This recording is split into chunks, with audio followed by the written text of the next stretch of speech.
अस्सलामुअलैकुम। कैसे हैं आप सब लोग। उम्मीद करती हूँ कि अल्लाह के फजल व करम से आप सब लोग ठीक होंगे और दुआ है कि अल्लाह ताला आपकी ज़िंदगी को सेहत और दस्तरखानों को हरा भरा रखे, आमीन। आज मैं लाई हूँ आपके लिए कुल्फ़ा आइसक्रीम की रेसिपी, जिसे बनाना बेहद आसान है। और ये आइसक्रीम बनाना सिखाऊंगी मैं आपको ब्रेड की मदद से, जो कि बहुत ही मज़ेदार बनती है। बहुत ही क्विक एंड ईज़ी रेसिपी है और ये बाज़ार से कहीं ज़्यादा अच्छी बन के तैयार होती है। और ये झटपट बनने वाली बहुत ही इजी रेसिपी है, जिसे हर कोई बना सकता है। ये रेसिपी बहुत ही कम बजट में बनती है और आधे घंटे में बनकर तैयार हो जाती है। ये रेसिपी सबका दिल जीत लेगी, चाहे आप अपने मेहमानों के लिए बनाएं या अपनी फैमिली के लिए बनाएं। तो इस वीडियो को लास्ट तक ज़रूर देखिएगा, बहुत मज़े की रेसिपी है। तो अगर आप मेरे चैनल पर नए हैं, मेरे चैनल को सब्सक्राइब करें, घंटी के बटन को दबाएं और ऑल नोटिफिकेशन के बटन को प्रेस करें, ताकि मेरी हर नई आने वाली वीडियो आपको मिलती रहे। बिस्मिल्लाहिर्रहमानिर्रहीम।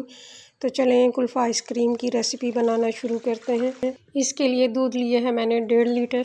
आप घर वाला दूध या डब्बे का कोई भी दूध इस्तेमाल कर सकते हैं। दूध को मैंने बॉयल होने के लिए चूल्हे पे रख दिया है।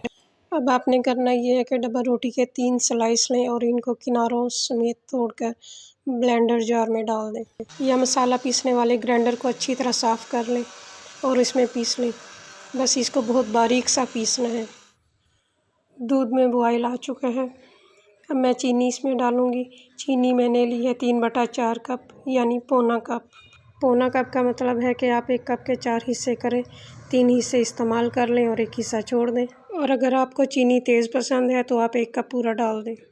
और 2-3 मिनट तक मीडियम आंच पर दूध को पकाना है और मुसलसल चम्मच चलाते रहना है, ताकि चीनी नीचे ना लगे। फिर इसमें ब्रेड क्रम्स यानी स्लाइसिस का जो हमने ग्राइंड करके चूरा बनाया था वो डाल दें। ब्रेड क्रम्स दूध में थोड़ा थोड़ा करके डालें और साथ साथ चम्मच चलाते रहें, ताकि इसमें गिल्टियाँ ना पड़ें। साथ ही इसमें 2-3 टेबलस्पून कुटे हुए पिस्ता और बादाम डाल दें और इसको मिक्स कर लें। अब मैं इसमें घर के दूध की बालाई डाल दूँगी। बालाई मैंने ली है 1 कप। आप इसकी जगह बाज़ारी क्रीम भी डाल सकते हैं। क्रीम बाज़ारी डालें या घर की मलाई डालें, दोनों तरीक़ों से ही बहुत टेस्टी बनती है। मलाई डालने के बाद मुसलसल चम्मच चलाते हुए 3-4 मिनट के लिए मैंने इसको मज़ीद पकाया है और इसको मीडियम आंच पर ही पकाना है। अब मैं इसमें कुल्फ़ा आइसक्रीम एसेंस के 5-6 कतरे डालूँगी। अगर आपके पास ये नहीं है तो आप केवड़ा एसेंस के चंद कतरे या पिसी हुई इलायची का पाउडर 1/2 टीस्पून डाल दें। इसको भी मिक्स करें और 1 मिनट के लिए पकने दें। लीजिए, हमारा आइसक्रीम का मिक्सचर तैयार हो चुका है। बस कुछ इस तरह की कंसिस्टेंसी रखनी है, ना बहुत ज़्यादा पतला ना बहुत ज़्यादा गाढ़ा। अब मैं इसको ठंडा होने के लिए छोड़ दूँगी। जब ये रूम टेम्परेचर पे आ जाए तो फिर कोई भी प्लास्टिक का एयरटाइट डब्बा ले लें या आइसक्रीम के खाली डब्बे होते हैं वो ले लें। यहाँ पर मैंने एक केक टिन लिया है। अब मैं इस मिक्सचर को इसमें डाल दूँगी। फिर एक शॉपर लें और इसका एक पीस केक टिन के मुताबिक काट लें और इसको इस तरह केक टिन में या जो भी डब्बा आप इस्तेमाल कर रहे हैं उसके ऊपर इस तरह सेट कर दें, क्योंकि जब हम इसको फ्रीज़र में रखेंगे तो हमारी आइसक्रीम पर बर्फ़ के क्रिस्टल्स नहीं बनेंगे। अब मैंने एक बड़ा शॉपिंग बैग लिया है और केक टिन को इसमें रख कर इसको चारों तरफ से कवर कर दूँगी।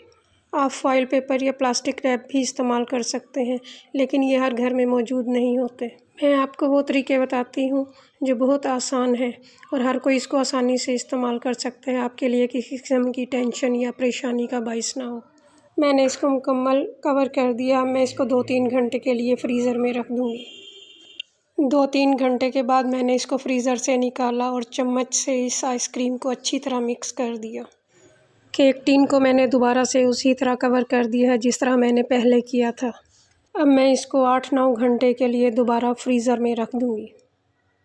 बेहतर है ये काम आप शाम को करें, ताकि आइसक्रीम बनने के बाद पूरी रात फ्रीज़र में रहे और अच्छी तरह से जम जाए। लीजिए, हमारी आइसक्रीम बिल्कुल तैयार है। माशाअल्लाह माशाअल्लाह, अल्हम्दुलिल्लाह। अब मैं इसको निकाल कर दिखाती हूँ। बड़ी आसानी से निकल जाती है। ट्रे के ऊपर केक टिन को उल्टा करें या डब्बे को और इसको थोड़ा सा थपथपाएं। देखिए, सुभान अल्लाह, माशाअल्लाह माशाअल्लाह, अल्हम्दुलिल्लाह, क्या क्रीमी टेक्सचर आया है। अब इस पर कटे हुए बादाम और पिस्ता छिड़क दें। वीडियो पसंद आ जाए तो लाइक कर दिया करें, इससे आपका कुछ नहीं जाएगा, हमारी हौसला अफजाई हो जाएगी। चलते चलते एक अच्छी बात, अपने रब के एहसानात को याद करते रहें कि शुक्र हर सूरत हर हाल में नेमतों में इजाफ़ा करता है, और दुआ करते रहें कि अल्लाह ताला हमें इस कोरोना के अज़ाब से सब मुसलमानों को निजात दे। आमीन। फ़ी अमानिल्लाह।